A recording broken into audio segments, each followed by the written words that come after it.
The gleaming silver ships of the Varaxian Empire appeared in Earth's sky without warning on a quiet Tuesday morning. They hung there, silent and massive, above every major city on the planet. For 3 days, they'd made no contact. The world held its breath. When the aliens finally spoke, their message came simultaneously to every communications device on Earth. Their translator technology rendered their words in each regional language. We are the Varaxian Empire. We come in peace and seek knowledge exchange. Nations scrambled to form response teams. The United Nations established a first contact committee led by Director Kim, a stern, practical man who had spent his career in diplomatic security. "I don't trust them," Director Kim told his team during their first emergency meeting in Seoul. "Look at their ships. Those aren't exploratory vessels. They're warships."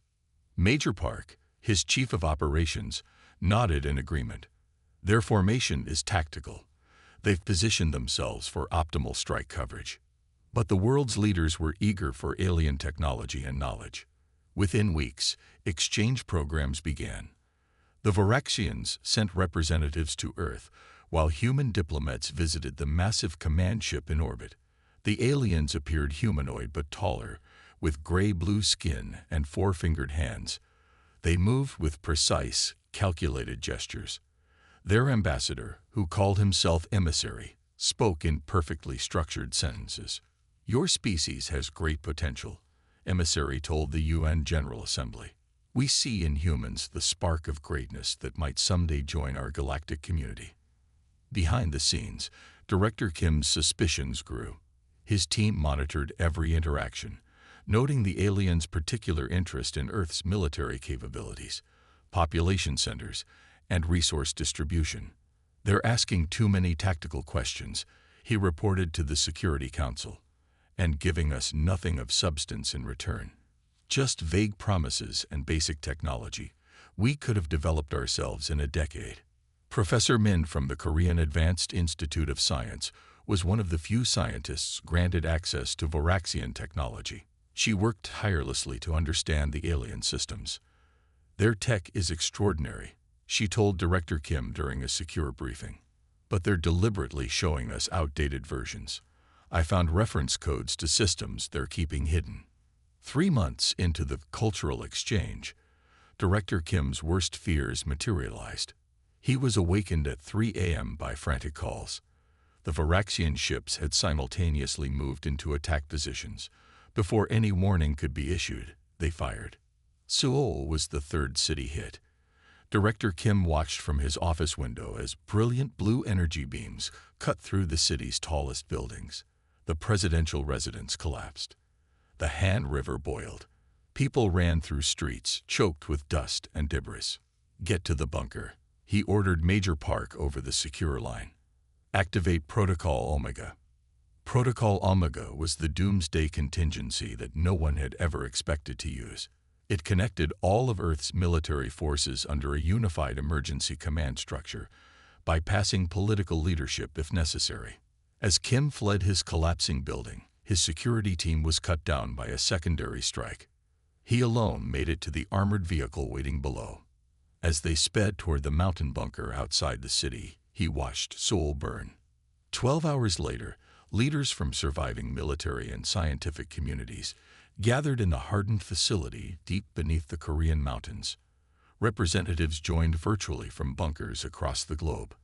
"The attacks were simultaneous and precise," reported General Lee, her face grim on the video screen. "They targeted government centers, military installations, and major infrastructure. Civilian casualties are," her voice faltered, "in the millions." The Varaxian message played on all working communication systems worldwide. "Your planet is now under Varaxian control. Your technological inferiority makes resistance pointless. Surrender immediately to minimize further casualties." In the bunker, the remaining Korean officials argued bitterly about surrender. "We have no choice," insisted the defense minister. "You've seen their weapons. We cannot match them." Director Kim stood up. "We cannot surrender.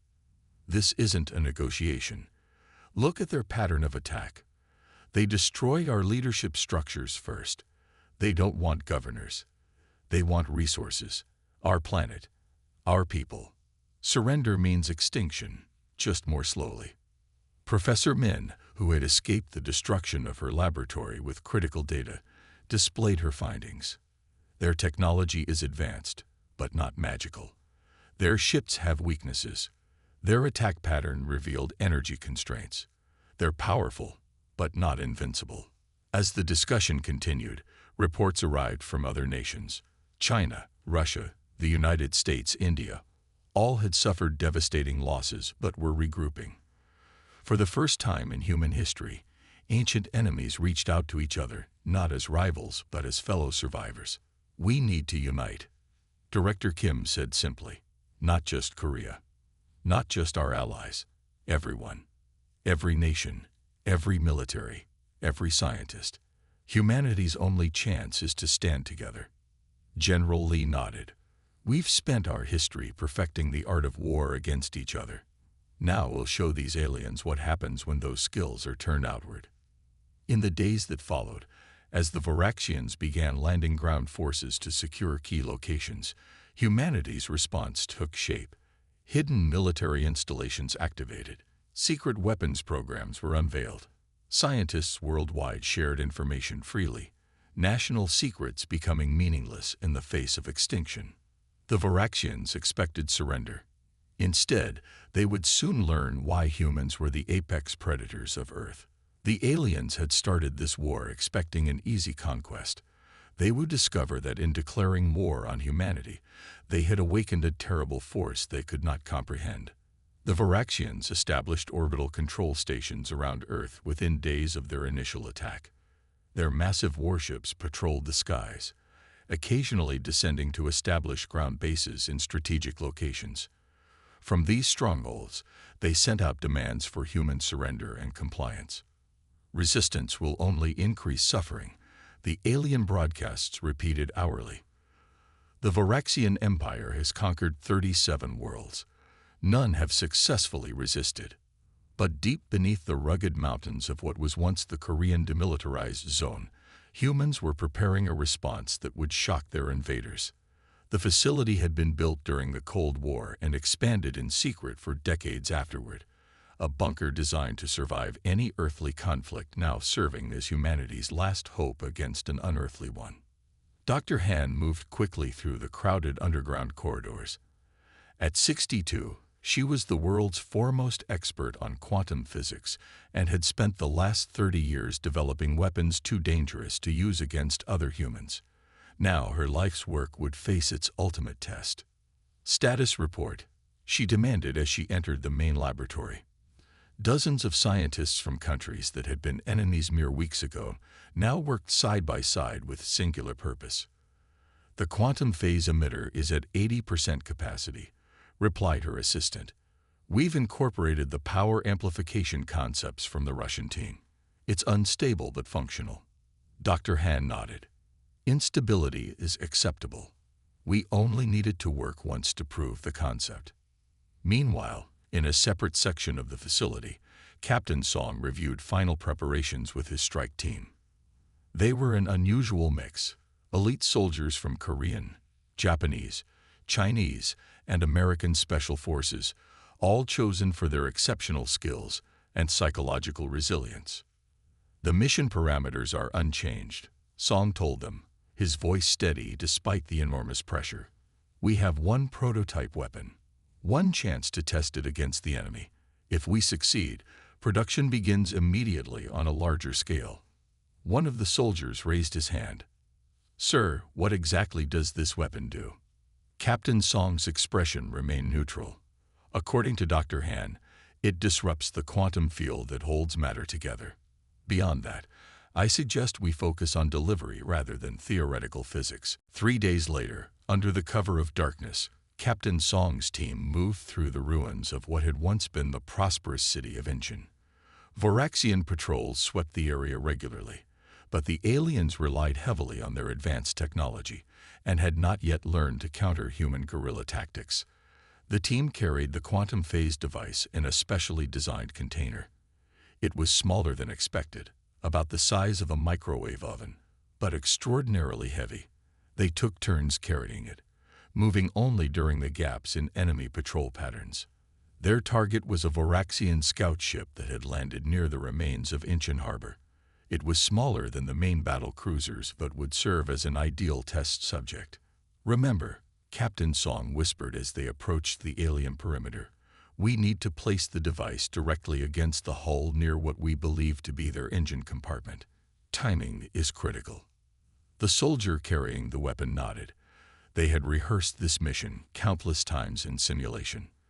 The Voraxian security was formidable but predictable. Their sensors swept in precise patterns, creating brief windows of opportunity. The team exploited these gaps with practiced precision, advancing steadily toward the alien vessel. When they finally reached the ship, Captain Song activated the quantum device. Its quiet hum was barely audible, but to the team, it might as well have been a scream in the night. 30 seconds to activation, he whispered. Fall back to minimum safe distance. The team retreated behind the concrete remains of a collapsed warehouse. Captain Song watched his timer count down, his heart pounding. If Dr. Han's calculations were correct, they were about to change the course of the war. If she was wrong, they might all be atomized. The timer reached 0. For a moment, nothing happened. The Voraxian ship sat unchanged on its landing struts, lights pulsing as its crew went about their alien business. Then, without warning or spectacle, a significant portion of the ship simply ceased to exist. No explosion, no sound, just an instant transformation from solid matter to nothingness. The remaining sections of the ship collapsed inward, systems failing catastrophically as critical components vanished. The surviving Voraxians emerged in panic, firing weapons wildly into the darkness. Captain Song's team eliminated them with surgical precision. Confirmation to base. Song transmitted on their secure channel. Weapon effect exceeded expectations.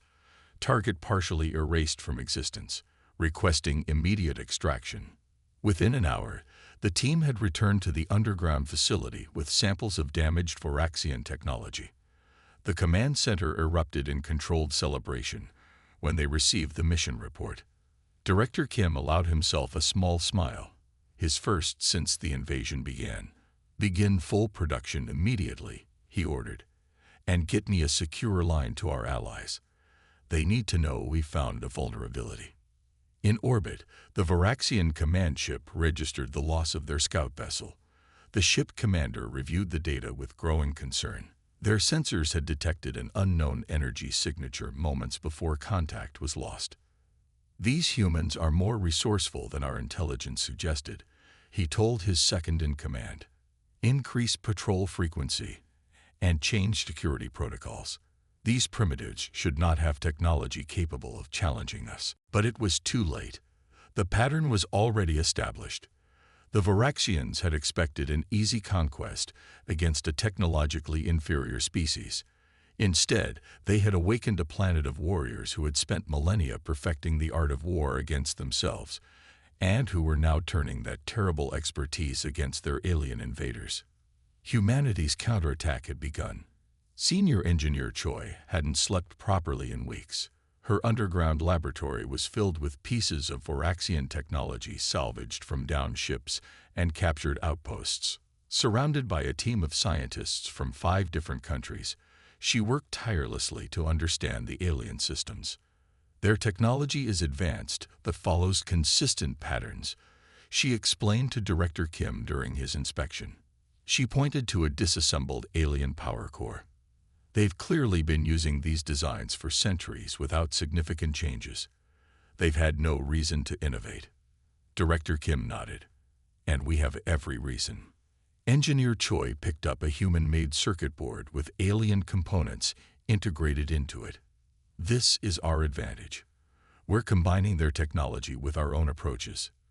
They don't expect this. They've never faced an enemy who could adapt so quickly." The hybrid technology yielded results faster than anyone had hoped. Within 4 months of the initial invasion, human forces had developed shields that could withstand Voraxian energy weapons, communication systems that could penetrate their jamming, and most importantly, weapons that could effectively damage their ships. Lieutenant Ba, a young military strategist who had studied psychological warfare, proposed a bold addition to the counteroffensive. The Varaxians rely on predictability and fear, he explained to the Unified Command. Their entire empire is built on the assumption that less advanced species will surrender rather than face destruction. He spread a map showing recent human victories, small but meaningful defeats of Varaxian forces around the globe. We shouldn't just fight them. We need to confuse them, terrify them, make them question their assumptions about us. General Li, who now commanded the Unified Asian Defense Forces, considered his words. What exactly are you proposing? Inconsistency, Lieutenant Bei replied. Sometimes we attack with overwhelming force. Sometimes we use stealth and sabotage. Sometimes we retreat when they expect us to fight, and attack when they expect us to hide. They've conquered worlds by following the same playbook. Let's force them to face an enemy that doesn't play by any rules they understand. The strategy was implemented immediately. In what remained of Busan, resistance fighters used captured Varaxian weapons to strike a major alien installation, then vanished before reinforcements arrived. Near the ruins of Beijing, a frontal assault with the new quantum weapons decimated a Varaxian ground force. In the Pacific, submarines modified with alien technology disrupted supply lines between Varaxian ships. Each victory, though small, spread through human communication networks, rebuilding morale. Each defeat taught humans more about their enemies' weaknesses. 6 months after Captain Song's team had successfully tested the first quantum weapon, human forces were ready for their largest counteroffensive. The target was the Varaxian Command Center established in what had once been Pyeongchang. Their central communication hub coordinates all Varaxian forces in the region. General Li explained to the strike team commanders, "If we destroy it, we disrupt their entire command structure." The attack began at dawn. Varaxian sensors detected the approaching human forces and prepared for a frontal assault, exactly as humans had trained them to expect through previous engagements. Instead, the main force stopped just outside weapon range. While the Varaxians focused on the obvious threat, Engineer Choi personally led a small team through mountain tunnels that had been dug decades ago as emergency evacuation routes. They carried a specially designed device that combined human computer viruses with reverse-engineered alien code. Their systems are actually less secure than ours in some ways, Choi explained as they approached the base perimeter. They've never needed strong digital defenses because no conquered species has ever had the capability to hack their networks. The team reached an external cooling system for the Varaxian base. Choi connected her device to an access panel. "We'll have approximately 3 minutes before they detect the intrusion," she told her team. "When their systems fail, the main attack force will move in." The effect was more dramatic than even Choi had anticipated. Throughout the Varaxian base, systems began shutting down in sequence. Communication arrays failed. Defense shields collapsed. Weapon systems fired randomly or not at all. The aliens, accustomed to technological superiority, found themselves suddenly vulnerable. General Li gave the order, and the human forces surged forward. The battle was brutal but decisive. For the first time since the invasion, a major Varaxian installation fell completely to human forces. Inside the captured base, humans found something unexpected. A vast database containing information about Varaxian fleet movements, technology, and even details about their homeworld. "This is more valuable than the victory itself," Director Kim said as specialists began downloading the alien data. "Knowledge is our most powerful weapon." In orbit, the Varaxian fleet commander received reports of the defeat with disbelief. "How could primitive humans overcome our forces?" he demanded. His tactical officer had no satisfying answer. "They do not behave as expected, Commander. They adapt in ways we haven't seen before. They combine strategies no other species has attempted." The commander stared at the tactical display, showing the lost base. "Increase orbital bombardment. We must crush their will to resist." But it was becoming clear that the Voraxians had fundamentally misunderstood their enemy. Humans didn't break under pressure, they transformed. The species that had survived ice ages, plagues, and their own destructive tendencies had now found a common enemy. And they were just beginning to show what they could do when united. The tide of the war was slowly turning. Dr. Hand's underground laboratory had become the center of humanity's technological resistance. For 11 months, she and her international team had been working with the Voraxian data captured during the Pyeongchang offensive. Their focus: understanding and improving the alien faster-than-light drive technology. Their FTL system operates on principles we theorized but couldn't implement, she explained to the gathered military leaders. They compress space-time using gravitational fields, but their approach is inefficient. She displayed a holographic model showing the Voraxian drive system, then overlaid it with her team's modifications. We've improved their design by incorporating quantum tunneling concepts. The result is a drive system that's 3 times more efficient than theirs. Director Kim, now bearing the scars of a close encounter with a Voraxian patrol, studied the display. Can we build it? Dr. Han nodded. We already have. The prototype is installed on the Pegasus. The Pegasus was humanity's first true starship, a vessel built in secret using a combination of reverse-engineered Voraxian technology and human innovation. Constructed in a hidden facility beneath the Pacific Ocean, it represented the culmination of humanity's desperate year of adaptation and learning. Admiral Kang, formerly of the South Korean Navy, had been selected to command this historic mission. At 58, he had decades of experience and had led some of the most successful counterattacks against Voraxian forces on Earth. Our mission is straightforward, he told his crew during their final briefing. The Voraxians maintain a major supply depot in the Proxima Centauri system. It's their staging area for ships coming to Earth. We will attack and destroy it. The crew, a carefully selected group of pilots, engineers, and soldiers from around the world, absorbed his words in silence. Everyone understood what was at stake. This would be the first time humans had taken the fight beyond their own solar system. The Voraxians have never been attacked in their own territory, Admiral Kang continued. Their inner systems have no significant defenses because they've never needed them. Our advantage is surprise, and the fact that our ship is faster than anything they have. 3 days later, the Pegasus departed Earth under cover of a coordinated ground attack that distracted the Voraxian orbital patrols. The ship accelerated toward the edge of the solar system, its advanced stealth systems hiding it from alien detection. Lieutenant Park, the ship's navigation officer, monitored the approach to the jump point. FTL coordinates locked for Proxima Centauri, she reported. Drive charging at 100%. Admiral Kang looked around the bridge at the faces of his crew. Humans from nations that had once aimed nuclear weapons at each other now worked side by side. We're not just fighting for Earth, he said quietly. We're fighting for every species these conquerors have subjugated. Engage FTL. The stars streaked and blurred as the Pegasus made humanity's first jump to another star system. The journey that would have taken Voraxian ships nearly a week was completed in just over 2 days. They emerged on the outskirts of the Proxima system, sensors immediately detecting the massive Voraxian supply station orbiting the system's second planet. Dozens of ships moved around it, loading supplies and receiving orders. They have no defensive grid activated, reported Security Chief Wang. No patrol pattern. They're completely unprepared. Admiral Kang nodded. Launch all fighters. Target their communication array first, then power systems. Execute attack pattern Delta.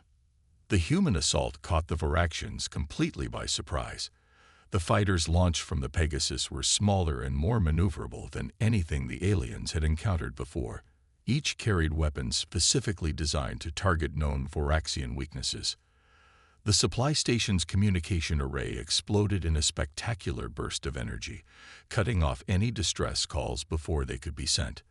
The fighter squadron then methodically disabled the station's defensive capabilities and power core. The Pegasus itself engaged the few Varaxian ships that managed to mount a defense. Its enhanced weapons tore through alien shields that had never been designed to withstand such focused attacks. "Station critical systems failing," reported Lieutenant Park, monitoring the sensor readings. "Life support compromised. They're evacuating to the remaining ships." "Let them go," ordered Admiral Kang.